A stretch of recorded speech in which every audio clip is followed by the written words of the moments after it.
সবুজ ঘাস ভরা মাঠ, চারদিকে ফুল, পড়ন্ত বিকেল। ছোট ছোট ছেলেমেয়েরা মনের আনন্দে সেই মাঠে খেলতো। সেই মাঠেই বাস করত পিঁপড়ে। একদল পিঁপড়ে বাস করত, তারাও খেলাধুলো করত এবং তারা খেলাধুলার ফাঁকে তারা খাবার সংগ্রহ করত এবং শীতকালের জন্য খাবার জমিয়ে রাখত। কারণ শীতকালে খাবার পাওয়া যেত না। সেই মাঠেই থাকতো এক ঘাস হরিণ।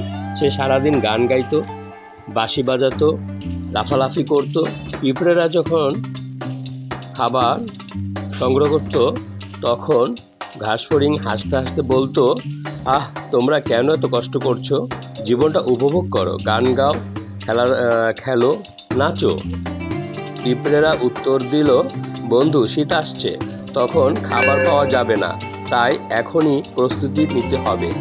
কিন্তু ঘাস হরিণ কথাগুলো শুনতো না। সে ভাবতো এখন অনেক প্রচুর খাবার আছে, পরে দেখা যাবে। শীত দেখতে দেখতে শীত এসে গেল। চারিদিকে প্রচণ্ড শীত, বরফ, প্রচুর ঠান্ডা। মাঠ ফাঁকা হয়ে গেল, কোথাও খাবার নাই।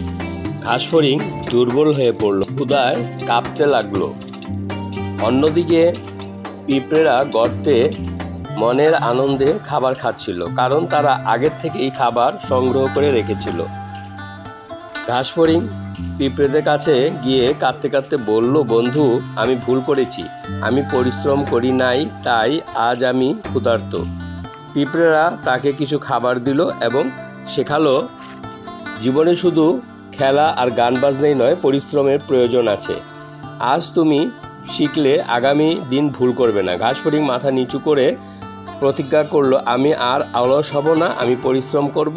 তারপর থেকে সে আর সময় নষ্ট করতো না, গান গাইতো কাজের পর এবং খাবার সংগ্রহ করত শীতের জন্য।